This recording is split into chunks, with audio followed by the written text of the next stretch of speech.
Shields up, Iron Breakers. Rurikon here coming at you with another video, and today we're going to be talking about Anthem because we finally have access to the final version of the game. Up until this point, I've only been able to express my opinions on the VIP demo and the open demo, which allowed me to get a good grasp of what the gameplay of the game felt like, as well as the style of each of the different javelins, all that stuff for the videos that I have made. But now we're talking about the real deal. We're talking about the final game where we can explore a lot more things. We can talk about a lot more aspects without having that veil of, oh, this is just a demo, so there's all these improvements coming.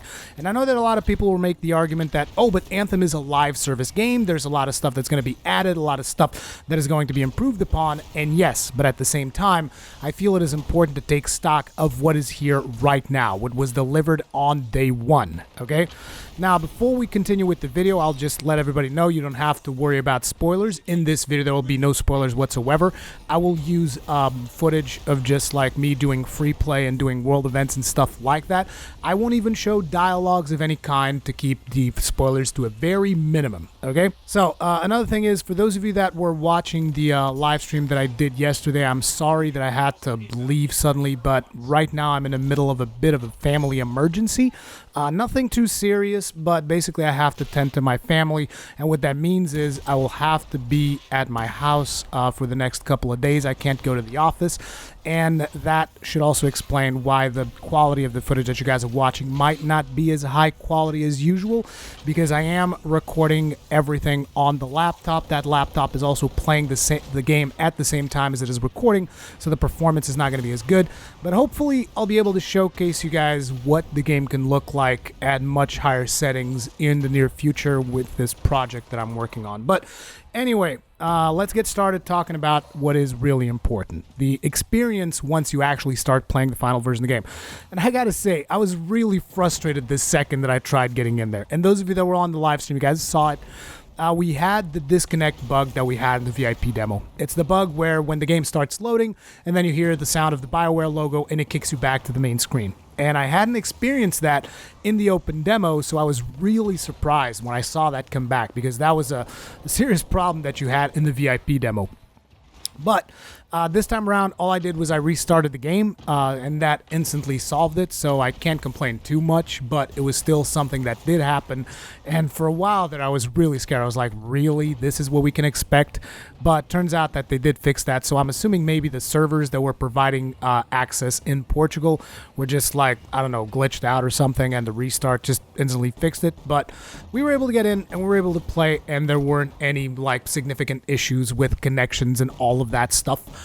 There have been the odd disconnects here and there, which is kind of to be expected because they are running the game on dedicated servers.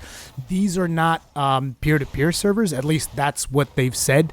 So it is a bigger load on their end, and I think that this is going to be something that will evolve over time. I mean, you think about every major game that has like a really big multiplayer aspect to it, and at the same time has dedicated servers. You can always expect some issues like this. Whether or not you have to tolerate those, I mean, that's going to vary from individual to individual, how understanding you want to be about it.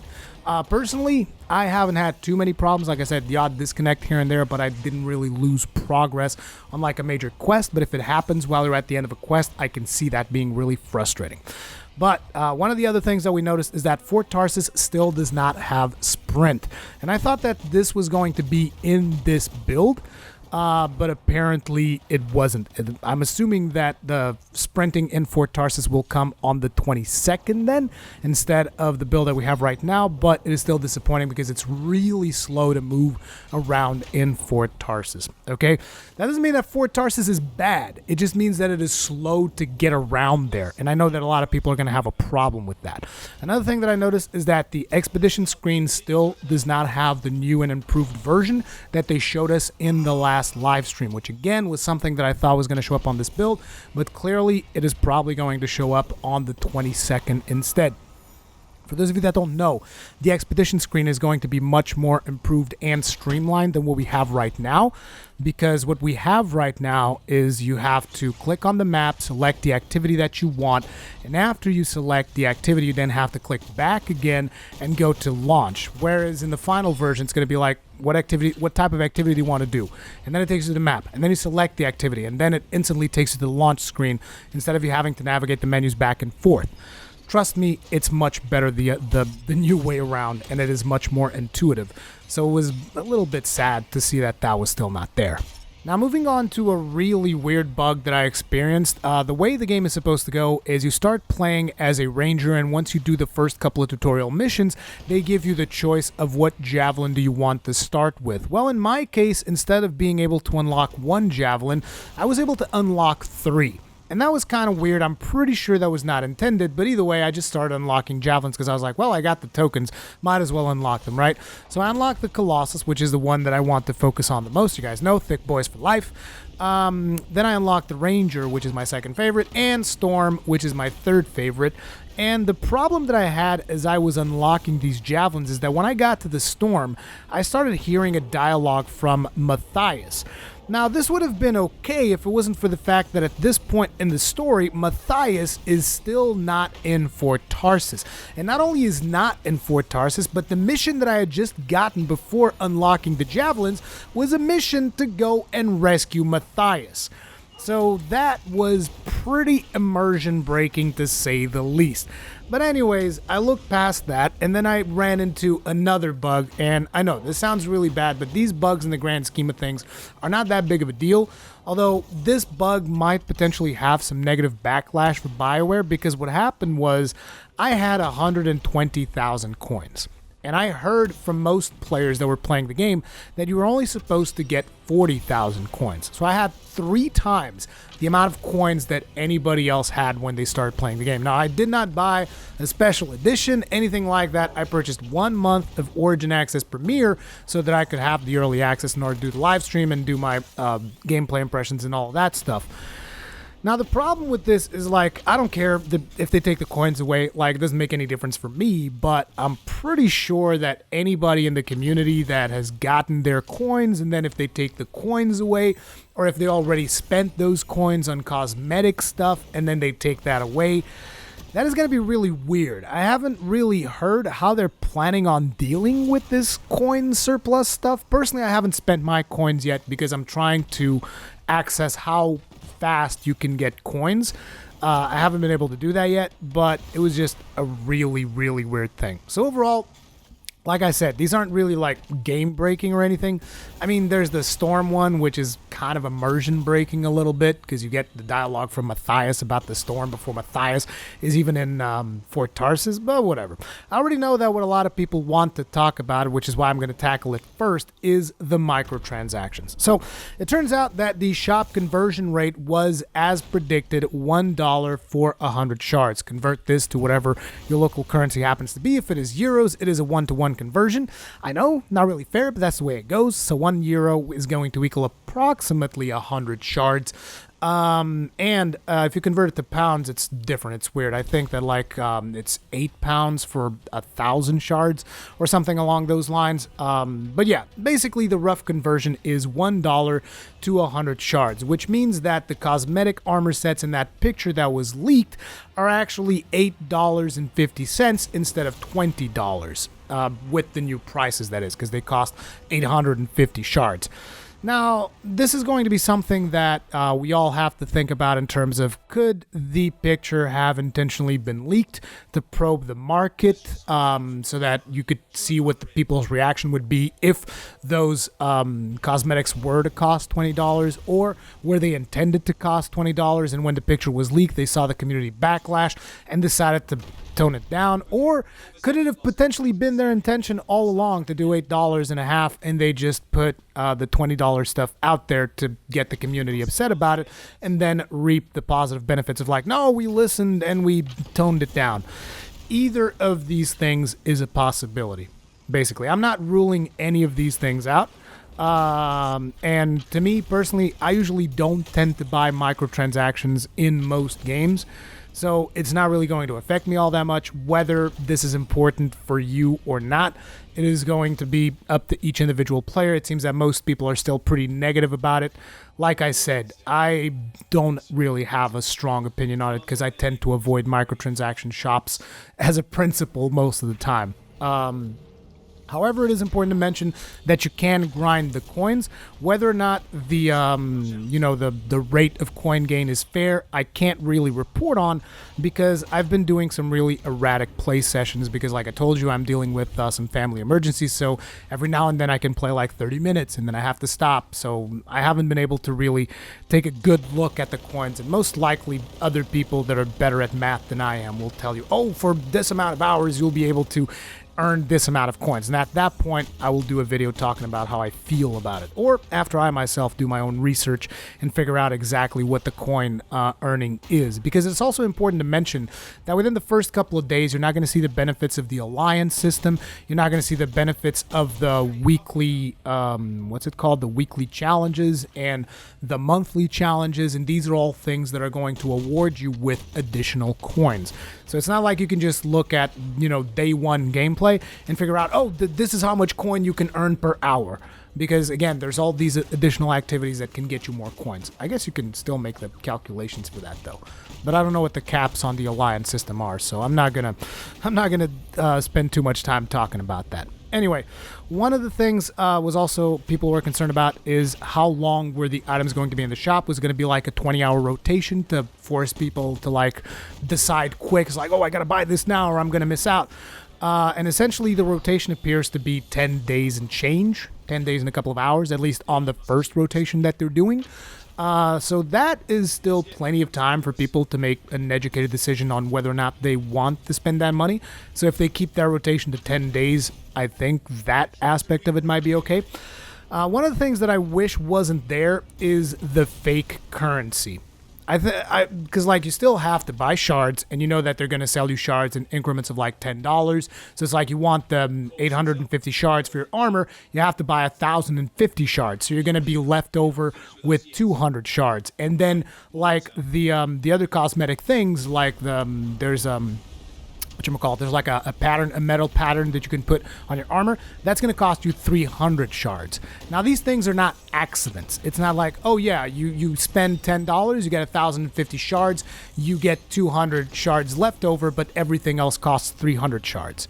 See, that's intentional. That's the way that these microtransactions markets work, which is one of the things that I don't like. And I think it would have been something that could have gotten them a lot of goodwill with the gaming community if it was just straight up, no fake currency, just like, here you go, this armor costs this amount of dollars, and you just buy the thing that you want, and you are left with no surplus currency. I think that would have been much better, but every single microtransaction market that I can think of uses the whole fake currency thing, whether it's Platinum in Warframe or whatever it's called. Silver? Is it Silver in Destiny? I don't remember. Again, I don't engage with these microtransactions all that much. But that's that. The other concern that existed about the microtransactions is that in that screenshot that was leaked, there was a section there that said crafting. So a lot of people were, they were discussing whether or not you would be able to actually purchase crafting materials with real money. That is not a thing. All of the crafting materials that show up in the crafting section of the shop, you can only buy those using coin. And you can only gain coin by playing the game. You can't just like buy coin with real money, at least not at this time. And I hope it remains that way, because if that changes, that could become a problem. Now, usually when I do my first impressions on a game, I like to start by talking about visuals and sound. In this particular case, naturally, I started with the bugs and the microtransactions because I know that is what you guys really want to hear about. But now, let's go into visuals, and I have to apologize at the start because, like I said at the start of this video, I'm not going to be able to showcase the full potential of the videos at this time because it is being recorded in my laptop. Here are the specs of my laptop for those of you that are curious, and here are the settings, the visual settings that I'm using in the game right now. These settings are the ones that are suggested by GeForce Experience as the best ones to get decent frame rate with my current setup. okay? So visually, I think the game looks really good. I like the art style of Anthem. I like the look of the javelins. I like the animations. They feel extremely impactful, whether you're shooting a gun or you're using one of your abilities in the monsters. Some abilities feel more impactful than others, but for the Colossus overall, which is the javelin that I'm using, I pretty much enjoy like the combo explosions, the mortar explosions. Like from a visual standpoint, it is really good looking, particularly the friggin' shield slamming action that you can do with the Colossus. I love the animation work on that. I like the fact that there is the freedom for a little bit of crazy ragdoll physics here and there. I know that some players prefer to have an additional layer of realism, but I'm someone that comes from Dark Souls, and when they removed the ragdoll physics from corpses in Dark Souls 2, there was a massive community uproar because we all think that shit is funny and we want to keep that in there. So every now and then when I see an explosion, I see a monster getting flung completely off screen, that to me is funny, and it is something that I like. I understand that some players will look at that and be like, man, I'm breaking my realism. It's like, your realism? Really? When you're stuck inside a power suit and you're throwing grenades and missiles from your power suit. It's just, I mean, I don't think realism is a really strong point, so these funny moments with ragdoll physics, personally, I enjoy them. That's going to be up to each player whether or not you guys like that. But either way, from a visual standpoint, I really like what I see, and I hope to showcase you something that is more true to the full potential that this thing can achieve on a PC on a video soon. We'll see whether or not that works.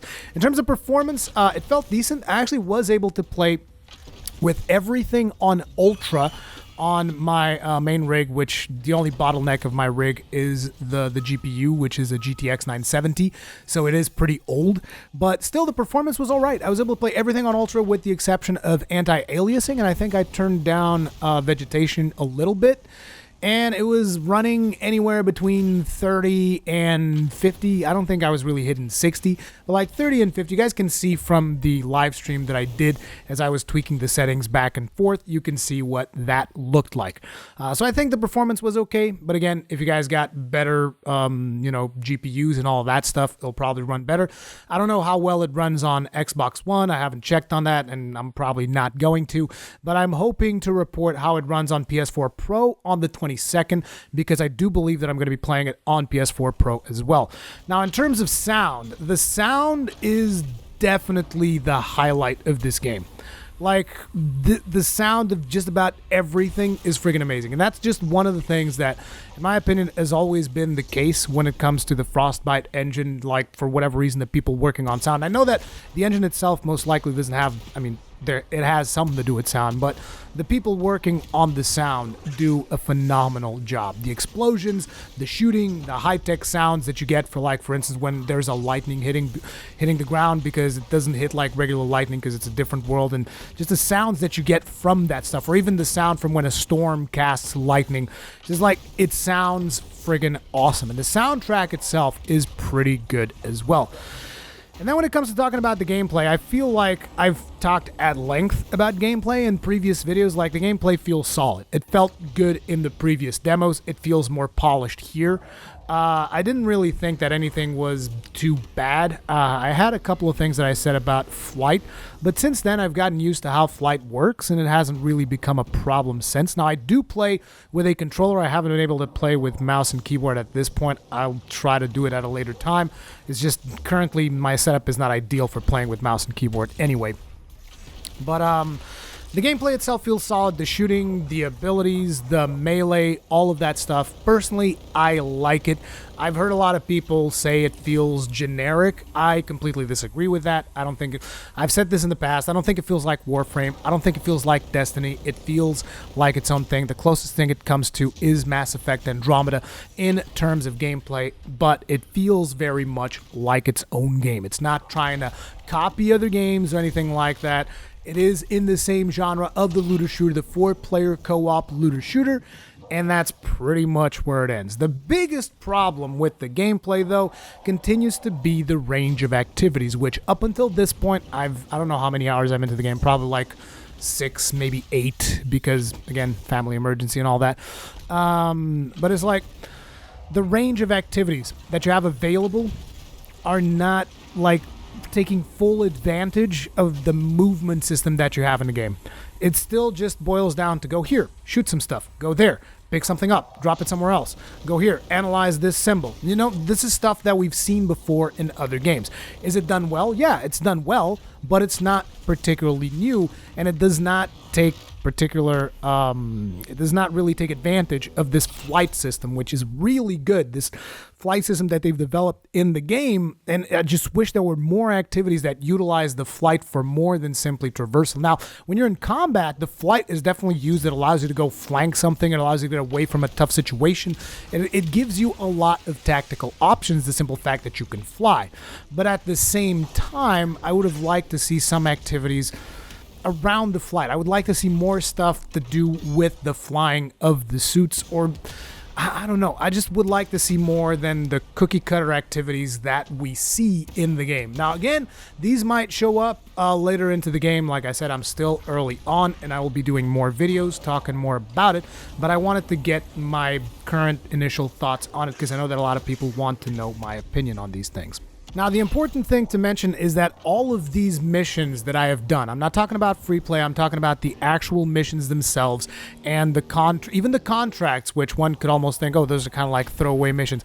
All of them are very well voice acted, which does increase the immersion. It does make it feel like there is something at stake. There's always the operator, either it's Owen, which you guys have already seen in the demo itself, or some other characters that you will interact with as you move throughout the world, and they're constantly telling you about, oh, this is what happened here, these are the things, this is the reason why we're doing this. And again, that stuff does increase immersion, even if the activities are, like I said, feel cookie cutter and all of that stuff. The good voice acting that comes with it, the good soundtrack, the sounds, the moment-to-moment gameplay does make up for it quite a bit and does keep me invested in the game. Will it be able to do so, I don't know, 50 hours from now? That will remain to be seen, and at that point I will definitely talk about it then, but for now I'm greatly enjoying my experience with the gameplay. And if you want to talk about specific missions, again, I'm not going to go into spoilers, but I liked the very first mission where you encounter one of the main villains. Now, some of you guys might have seen this already, because this mission actually has like cutscenes that you guys might be used to in BioWare games. Now, it's a very simplistic cutscene and some stuff happens in the cutscene, but it is nice to see that there's more to these missions than just going from point A to point B, doing something, listening to some radio chatter. There are some actual meaningful cutscenes in there. I just wish our character had more agency in what happens in these cutscenes, because throughout most of what I play the story so far, your hero acts kind of like, I would say, Nathan Drake from the Uncharted series. If you guys have played that, your hero's like this, you know, happy-go-lucky guy, and he's just like, yeah, let's do this and get these guys, and when something bad happens, he just goes like, oh, I'm gonna kill all of you, stuff like that, right? I mean, maybe Nathan Drake wouldn't go like that. He wouldn't lose his self-control. He's maybe a little bit more wild than Nathan Drake, I would say. But at the same time, that's the feel that you get for your character. And I wish there was some agency there. Because let's just say that something happens in this quest where you encounter one of the main villains, right? And I wish I was given a choice as to how my character would react in that situation. And here's the thing. It doesn't even have to have like a main impact in the final story of the game, but just like have the mission play out in different ways, like maybe, oh, but I'm gonna take a stealth approach and I'm gonna try to do this, or I'm just gonna react savagely to what just happened and go after the main baddie and stuff like that, you know. I wish there was more agency in those cutscenes, but I don't know how you would be able to do that in a multiplayer setting. I've been mostly playing through stuff solo because I like playing solo on hard. And, you know, it's been challenging here and there, but I did play a couple of quests on hard last night with Kagran, and it felt so easy. It felt incredibly easy to just, like, go through everything, destroy all of the enemies, like, no real problems there. It could also be because the Colossus maybe got a little bit too buffed, I don't know, but the Colossus feels really powerful now. We'll see whether or not that is intended and remains like that for the whole thing, but I like where the Colossus is at right now. Now, during that first live stream that I did yesterday, one of the things that I definitely wanted to do was to do like a flyby of the map to see just how different the biome gets.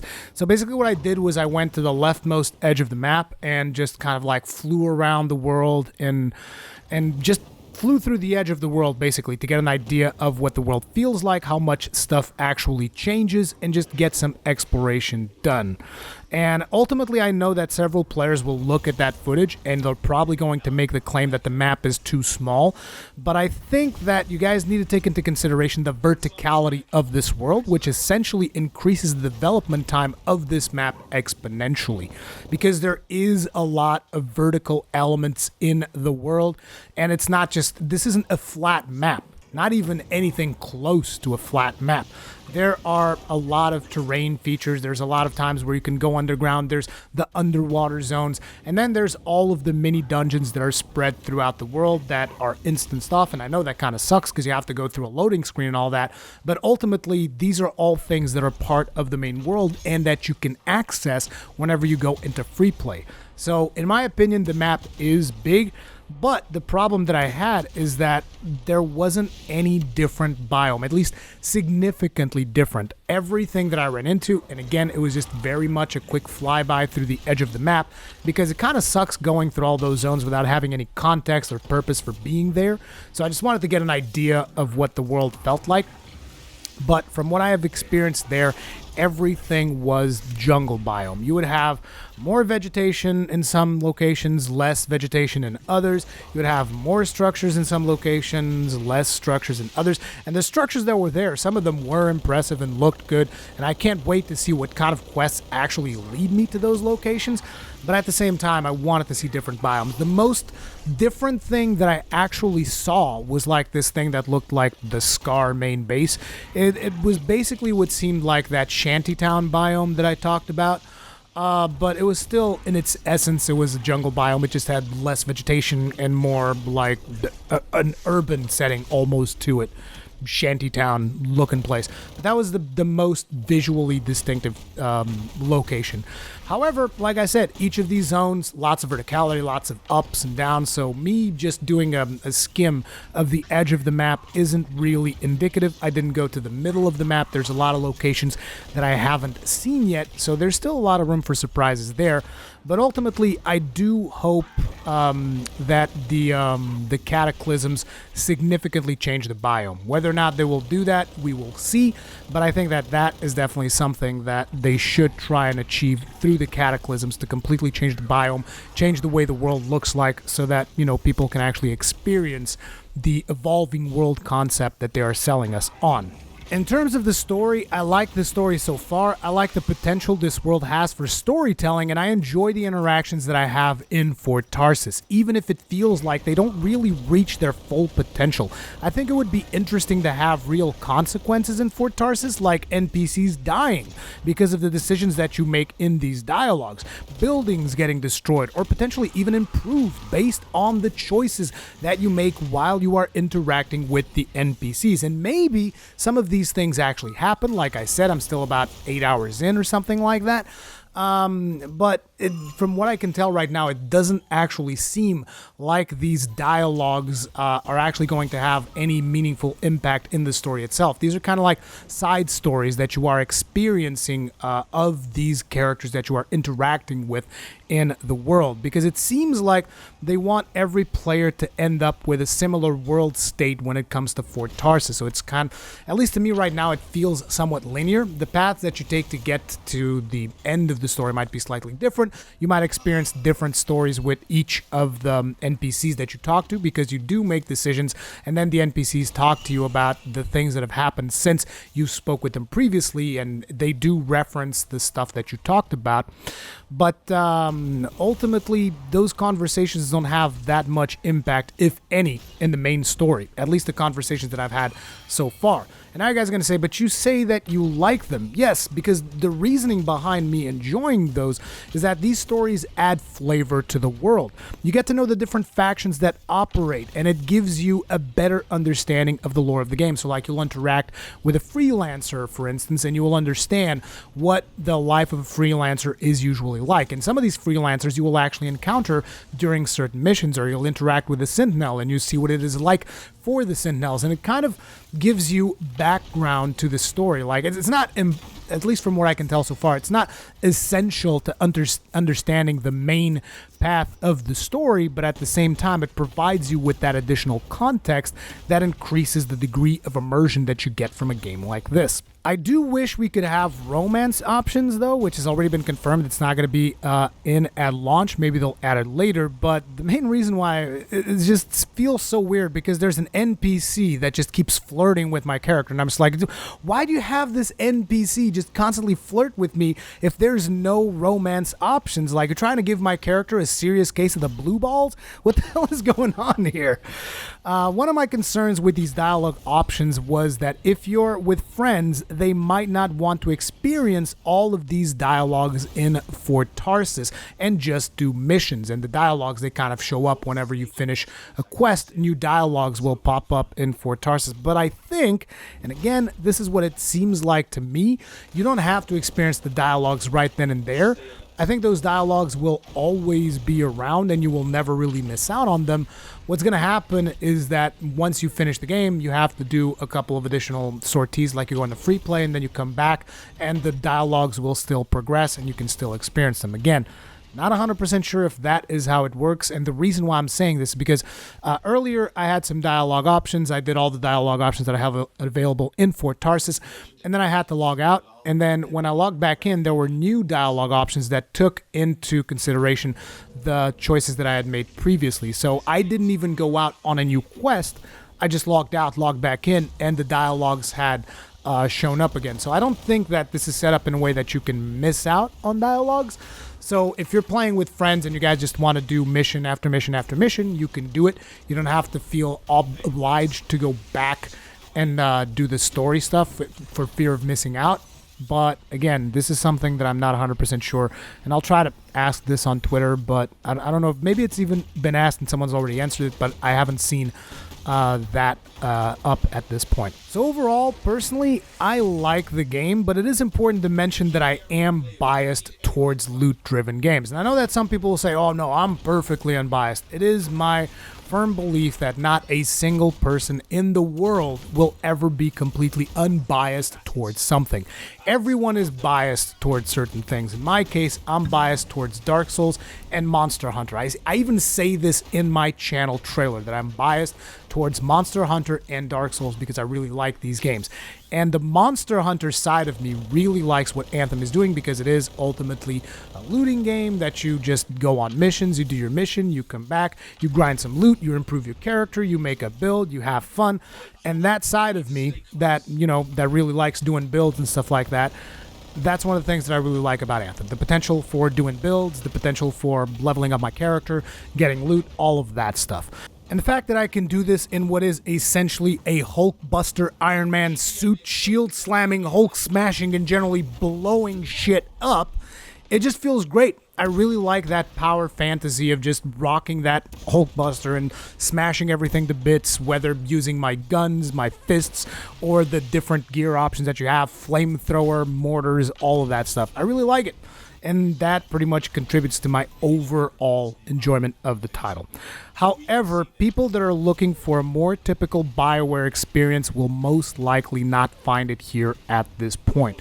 You will find some good stories with the NPCs, but I don't feel the sense of agency and consequence that you get with something like a Mass Effect, where you know there's like, if I kill this character, something bad's going to happen, or if I decide to take this action, this group of people is going to hate me. I haven't really felt anything like that at all, and I don't really know if they will ever change this game to feel like that. But what is there right now, personally, I like it. Whether or not you like it, it is going to be completely up to you. If you like the gameplay that you're watching on screen, if you like the gameplay and the stuff that I've talked about in my previous videos, most likely you will enjoy this title, and it seems to be worth your time from what I've played so far. If you're still not convinced, you shouldn't get it.